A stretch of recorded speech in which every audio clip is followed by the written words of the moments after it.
JHK here for Sports Kita, and join me right now is UFC bantamweight Trevin Jones. 5-star Trevin Jones, what's going on, man? What's good, man? How's it going? Been a while. Yeah, it's been a while, man. First thing is, I've been talking to you for years now. I don't even know what is the origin of your nickname, 5-star. Where does that come from? So 5 star comes from I always like nice shoes. I always like nice clothes. I won best dressed in middle school. I won best dressed in high school.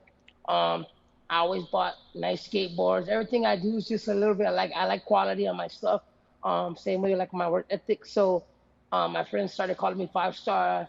A while after, about 4 fights in, they're like, "Wow, you're a 5 star." Because after I fight, I'll go get all dressed up and we go out and we have a good time. And sometimes the check wasn't so big, so I spent all the money on all the boys because um, I felt like the after party was important because it took everyone to get that win. So the name 5 star started coming up because sometimes the check wasn't too big. The most important part was the win, and that's where the name 5 star came from. Just having fun, um, doing things beautiful, and 5 stars the quality of everything that, and it matches me. For sure, for sure. As the checks Hmm. get bigger, the clothes get better, the houses get Yes, bigger, everything gets yes, better.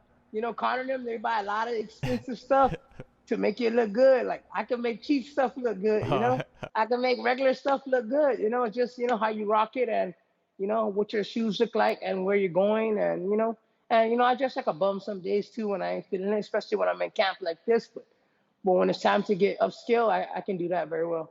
All right. Well, speaking of upscaling, man, you have upscaled yourself in the UFC. 2 fights, 2 knockouts. Two Hmm. phenomenal performances. How are you Yes. feeling heading into this third fight in the octagon? I feel great, man. I feel confident. I'm trying to continue where I left off. Camp's been good. I felt like I did a lot of beautiful work for my last camp, and I'm just taking right off from there. I had my brothers and my training partners told me they never see me look so focused and working so much. And I'm like, what? I always work that much, but they guess they see something different in me. They see a different vision. And my brother was just telling me yesterday, like, man, I think you're doing way more than a Mario fight. Like, take a rest. And he's telling me stuff like this. And I didn't feel that way, but for him and my coach to say that, then I feel great that they see me as I'm working hard and I'm taking the fight very serious. Yeah, and you've been doing a lot of your camp so far in Guam, in your hometown. Hmm. I Yeah, see you training with Kyle Uggan, yeah. an old foe, man. I know both of you guys really well. How has it been working with him for this camp? It's good, man. I've actually been working with him all these camps. My last couple fights, I've been working with him. We've been training and we've been sparring. We're very competitive with each other. That's the best part. We fought 3 times, and when we get locked in a cage together, it's still a nice fight to watch. His style versus my style, and it's just good. And when we come together, it's good training, man. We get good work with each other. Um, and yeah, we just help each other out the most right now. They've been focusing on me. I just got done with sparring with them on Monday.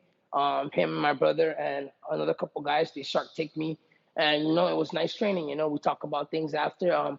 Me and Kyle again have came a long way, man. We've Even when we first started training each other, the bond wasn't like that. Like I'm going to his gym and I'm like, bro, you're gonna like me. I don't care. I'm coming here, bro. You're gonna like me. And I just kept going and going. And me and Kyle are one of the hardest working people. We're always in the gym.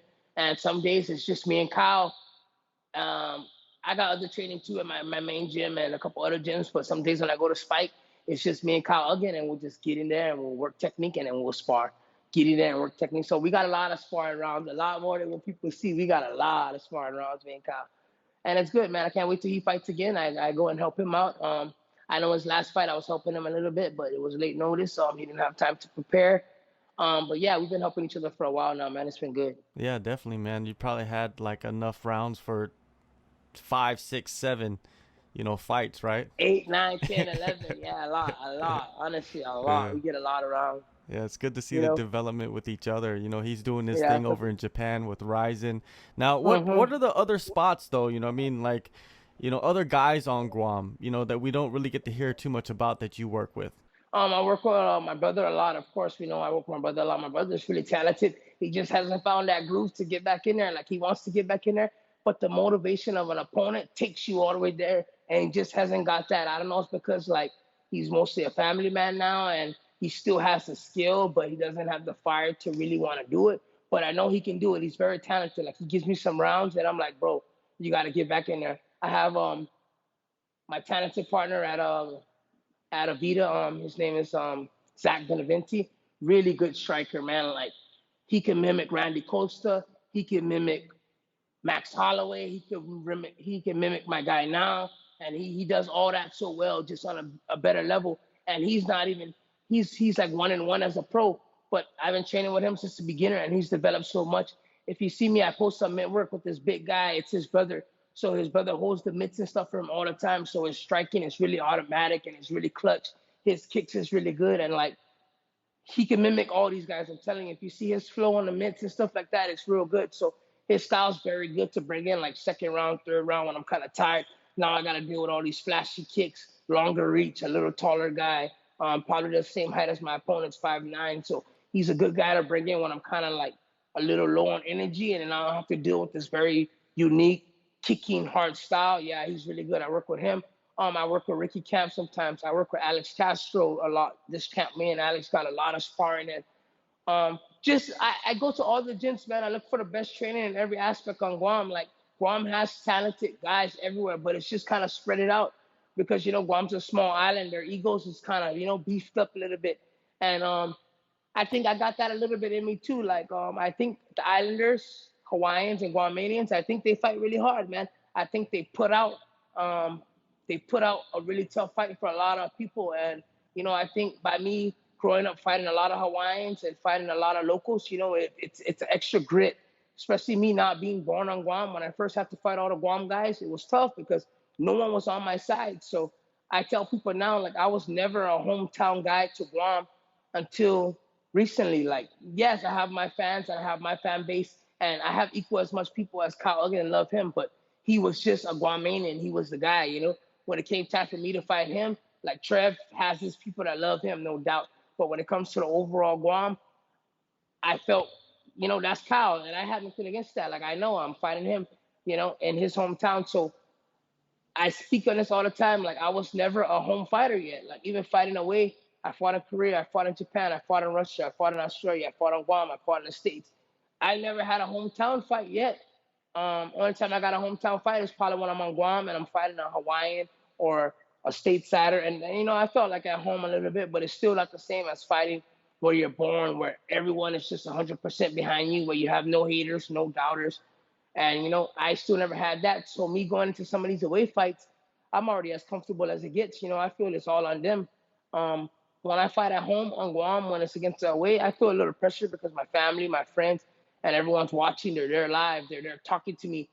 I stay away from them. I'm like, no, go over there. I'm staying in my room. I want to focus on my focus. I don't want to be refreshed that it's a tough fight and everything because I'm far beyond that. And sometimes they can put a little cookies in your head or someone can say something. So, you stay in the back and you stay focused on what you got to do. And I'm always very focused. Like I said, the only times I get bugged out about a fight is when they first call me, they give me the name. Maybe mid-camp when I have a shitty training. I'm like, what was that? And then the morning of the fight when I wake up, it's like light nerves. But once I start shadow boxing, hit the mitts, grapple a little bit in the morning, I'm locked in all the way. By the time I go to the arena, by the time I hop in the car, my body already knows where I'm going and I'm already ready to go. So I only get like maybe three little nerves, and they're not so. And sometimes I don't even get it. Like these last 2 or 3 fights, I haven't even got it. So I'm like questioning myself, like, "Oh, Trev, where's it at?" I'm looking for it, but nothing's been coming. So I think I'm just getting real comfortable. I just know that I'm facing UFC guys now, and I know they're all tough. So it's a fight, man. You got to go out there and you have to have another skill. And another skill is not only fighting, it's knowing how to win. You have to figure out how to win. So I could be losing a fight. I could be down 2 rounds. I still got to be pushing for the win. So I know in this fight, I'll get a chance to win. And every fight, I know I'll get a chance to win. Same like the Tamir fight. So I'm very comfortable after that Tamir fight, especially because that way I had nothing in my favor. I had no time to prepare for him. I had no time to cut weight.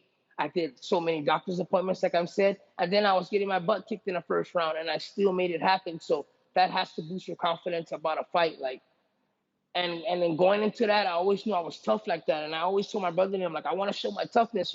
I know I put these guys on a cage. I know I grappled them, and I know I killed their game. But I know I got that toughness too, where if they hit me up, I'm not gonna quit. And I'm happy in that Tamir fight I showed that, because I know a lot of guys that would have went down and folded out. But man, I wasn't even close. Honestly, the front kick was just a good kick. It took my air away. I knew I had to defend myself instead of fighting back. I seen a lot of guys hit back when they're hurt.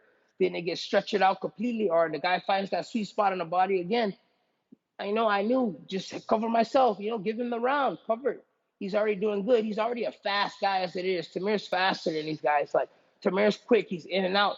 So for me to find that timing on that right hook, it was just perfect. And I watched that fight a couple of times. That was the only time he backed off. So the first time he gave me space, I capitalized on that hook, and I was just happy. Like, we knew that was very possible against him. Then I watched this fight this past weekend, and I was very dialed in on that fight. And I watched second round, 3 minutes left is the exact time he got tired and started breathing hard again. The exact time I caught him with the punch. I watched it. I saw the same look in his face that I saw when I was looking at him across the cage. And I said, oh, Tamir's good, but I see the weakness. I see the weakness. You just got to draw it out of him, let him blow his twat. If he doesn't rest against a big puncher like me, the KO is always possible versus him. And I saw Ronnie drop him 2 times, and I said, oh, there it is. And I just know Tamir's very talented, skill-wise, offensive-wise, but guys like that don't get hit as much. They don't get touched as much because they're so good. They're so when you come time to hitting them up, now that's where their weakness is at. In the skill, in the attacks, in the movement, he's perfect. He's nice with it. But, when you get a hold of him and you start to hit him up, that's where Tamir will have his downfall, I believe, when someone's actually hitting him up and putting some work on him. And I think it'll be tough for him to come back. Why? Because his skill set is so offensive. He keeps going and he tries to dominate you all the way through. And I think if you take that away from him, it'll be a tough fight for him. And I think a big punch and then put the pressure on him can do that every time. Although I like his game, he's very talented, but I just think he does too much out there versus another professional UFC fighter. I think he does a lot too much. This fight, man, you've had a lot of time, right? You've known about this fight for, it seems like a few months. 2.5 months, yeah. Yeah, so what is your breakdown of Tony Kelly, man? I watched his fights. I see some of his fights. I gotta take him seriously. I can't look at some of the Tony Kellys that I saw. I saw he had a couple kickboxing and Muay Thai fights, which is nice. I saw he moves well in the first round. I know a little bit of his game. I'm good at studying. I tell everybody that's my best part, at studying and figuring out what I want to do to the guy. I see a lot of good things I want to do to him, but at the end of the day, I do not think. I think I'm a very tough fight for Tony Kelly, to be honest. I really do. I think just in the grit, the way he fights, he gets kind of flat after the second round, and I think that can be a problem with me and my speed, and especially my power that I'm coming into 35. Like back then, I was trying to grapple people. I was trying to grapple people, so the power only came out if they can stop the grappling. Then I can hit them with that power. But now I'm very confident in my stand-up. I've been doing a lot of striking. I'm willing to take this fight anywhere. I'm gonna strike. I'm gonna do some takedowns. I'm gonna put him on a cage. I'm gonna just mix it up completely, and it's gonna be a nice fight. Wherever I feel he's the weakest, I'm gonna take the fight there. Absolutely. But yeah, Tony Kelly's definitely a worthy opponent. He's in the UFC for a reason. He made it there. And like I said, I have to find motivation on no matter who I'm fighting. I have to make sure I'm the greatest Trevor out there. I have fights like when I fought in Korea where I felt I was better than the guy and I actually let it slip. And I cannot let that happen anymore. My experience will kick in on these fights. And like I said, he could be winning 1 round, winning 2 rounds against me. I'm not a quitter. I'm not going to quit out there. I'm going to continue to fight back and try and get the win. That Korean fight also, I felt it was pretty close, but I saw I was up 3-1. And if it was 2-2 going into the 5th round of that championship fight in Korea that you saw, I thought I landed good shots, and I took his back at the end, and I ground and pounded him a little bit, and I mounted him. So that was me still digging back to get the win. And I felt I should have won that fight, and, it taught me. Although I lost the fight, it still taught me, Trev, dig, and dig a little bit more, dig a little bit earlier. So these are all experience I'm taking into all these UFC fights. If I'm down on the points, or I'm down on some movement, or I'm down on a takedown, I now know how to dig back into the fight, or I now know what time I got to start doing it. I cannot wait to the last moment. I cannot wait to the middle of the fight. It has to be done now. So those kind of things is the kind of experience I'm taking into these fights. And like I said, I got 5 split decision losses, man. I'm very hard on myself.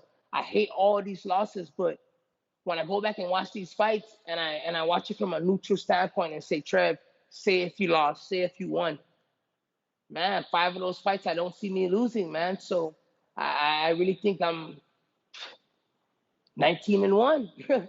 I really do. Like I cannot be too hard on myself because I always was. Only now I'm able to think like this because before I'm so mad at myself about these losses.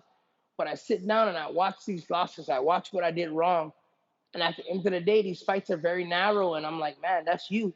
Like it wasn't much you, but it was you, you know, and you cannot be too bad at yourself because this is another pro fighter versus another pro fighter. And, you know, it might have been an off day for you, but you still did great. Like you didn't go home beat up. You didn't go home like in bad health conditions.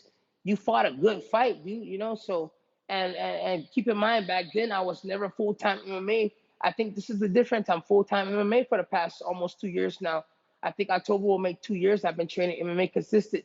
I haven't been doing jiu-jitsu. I haven't been focused on that. I've been focusing on MMA. So back then, right when I fight, I'll put on the gi, and I'm trying to earn my black belt. I'm doing no gi tournaments. I'm doing gi tournaments. So that was the main focus: earn the black belt, get the foundation down. But now I earned my black belt about 3 years ago. Now after I got my black belt, I still train gi a lot for about a year because you know I still have to put in my work. But now for about 2 years, I put the gi down. I still do gi every time for the sweat. I still do gi because it's an amazing workout and it's something I love. But at the end of the day, I've been doing a lot of MMA now. And I think that's the difference is when I fight now, I can find the trigger. I can see the mistakes and I can find the mistakes. And it's just a lot of hours been put in, a lot of hours been put in. I got my black belt in about what, 6.5 years, 7 years? Nah, 6.5 years, yes. Um, that's a nice time for me, I believe, to get a black belt. That's a nice time for anyone to get a black belt under Marcelo Nunez and Robert Drysdale, man. I've seen guys over there that's been the same belt color for 3, 4 years, man. It's tough. But if I was able to earn that and I take that same work ethic into MMA, there has to be a level change. And that's where I feel I'm at now. I have to be on a level. So I got a lot of things I want to show. I've been to so many camps too, and I haven't even showed some of the tools that I learned there. So I just felt that I could train on Guam because I still have tools I haven't shown. I don't need to go to a new place to learn something new right now because I still got tools that I didn't break out, and I gotta use these tools still too. So when I use these tools and everyone sees all the tools, then I go get some new equipment. I go get some new tools. So that's how I feel now. That's why most of the camps been done on Guam, and because I still have a lot of tools I didn't show. All right. Well, what do you expect to show us against Tony Kelly on July Um, 24th? I just expect to be exciting. I just expect to be sharp. I just expect to be just precise, man. I expect to be alert. I expect to just be clutch, man. I expect everything that he's bringing to me, counter everything he's bringing to me, and also bring it to him and dig for a nice, pretty win. Of course, I want the finish. Of course, I want the knockout. Of course, I want the submission all day. But if I don't get it, I will not be mad. Like I said, we're on a UFC level. Guys are tough. You know, Tony Kelly looks like he can get kind of gritty, and you know that could be a good thing for him, or it could be a downfall of his. You know, I think I'm a quick, slick puncher, so I don't think he wants to be in front of me too long on a nice quick counter or a nice quick hop back in the pocket. I think it'll be trouble for him to get lazy and stand in front of me at any point, which I see he does a lot. So we'll see how it goes, man. Anything could change the type of a fight, a cut, some good leg kicks, a good punch by him. Anything can change the fight on what I'm thinking. But right now, I'm going out there and planning to take everything he gives me and return with even more, or give even more and put him away real quick. You know, um, I've been in the underestimating mindset before. It's not that I was underestimating, but the training just came off like that. I was still training very hard, but I just thought I had it. I had it. Right now, I'm not thinking I have it. Right now, I'm thinking you're putting in the right work. Of course, you're putting in a nice amount of work, Trev, but I still got to go get it done on July 24th. You know, it's not done yet. You know, the weight has to be made and it has to get done again on July 24th. So right now, I'm focused on July 24th. Training's been great. I've been very clutch in training, though. I'm telling you, I've been very clutch in training in all aspects: wrestling, jiu-jitsu, striking, Muay Thai, judo, everything I've been clutch, and I like myself right now. But right now I'm still focused on July 24th. I need this win like any other win, and I ain't trying to lose. So I'm very focused, very. All right. Well, let's say you do take care of business against Kelly, man. That extends your winning streak. Where does that put you in the bantamweight division? I see yourself as one of the guys that are coming up. The up and comer. hmm 3 wins, 3 finishes. Oh, that'll put me in the right place. I don't. I'm gonna bark for my new contract. Like I want a contract where I have negotiations on this term. I watch a lot of people's pay. I study a lot of guys that they bought in right away and what they get paid because they wanted that guy. So if I finish Tony Kelly, I'm gonna be the Covet Reject of the Year. That's what I'm gonna call myself. I'm gonna say I'm the Covet Reject of the Year. 3 fights in 11 months, and I was suspended for 4.5 months. I could have had 4 or 5 fights by now. You guys did call me during my suspension before you guys knew I was suspended. So that would have been 4 fights, could have been 4 wins in 11 months. Who knows what could have happened? So I'll for sure be the Kovac Reject of the Year. Yeah, there's some other guys with 4 wins in a year, but that's not 3 wins. First big fight, 2 days notice. The UFC probably didn't even want you. They called you to get beat up. Um, 3 finishes of a tough guys. I see some of these guys are fighting guys that are not even beat nobody. Like Mario, Mario Bautista beat some of the guys that beat all these guys that I see that's fighting already. Like Mario capitalized on all these guys. Like even that Randy Costa's fighting. Um, Mario has wins over guys that beat them. So I see these things. So I put myself in a very nice place. There was only 1 or 2 guys that had a nice win streak in my division that wasn't in the top 10. It was Ronnie that just fought. He lost to Tamir now. And it was Jake Shore. I'm on to these guys, man. So those 2 guys were had a nice win streak in the UFC. I think Jake Shore has 3 or 4 fights. I'm not too sure, but I know he has a couple finishes in there. And I know Ronnie Bars had 4 finishes and 1 decision. But me, I'm gonna be 11 months suspended for 4.5 months. 3 finishes is what I want. Kovet MVP of the year. I believe it. That's just how I feel, man. Like I wasn't counted to win any of these fights, and I'm not even only winning; I'm finishing these guys. So I definitely want to negotiate a contract that's nice for sure. And who knows? We'll go from there. But first thing I want is a nice contract because I seen Dana White complain when guys don't perform. He's like, "Oh, he won, but he didn't go out there and dominate. He just laid and prayed." I see Dana White call out heavyweights. I see Dana White call out everybody. So I got something for Dana. I'm like, hey, Dana, what happens when they're coming out performing then? You got to reward us when we're coming out doing what I'm doing. So that's just how I feel with it. It's nothing to know I want counter money or nothing like that. I just want to be treated as a guy that's finishing guys, that's winning fights, that's not trying to go to decision, and that's Hovet MVP of the year. Fair enough, man. Fair enough, man. You Yeah, do your for job. They real. got to do their job to pay you the money that Mhm. you deserve, right? Mhm.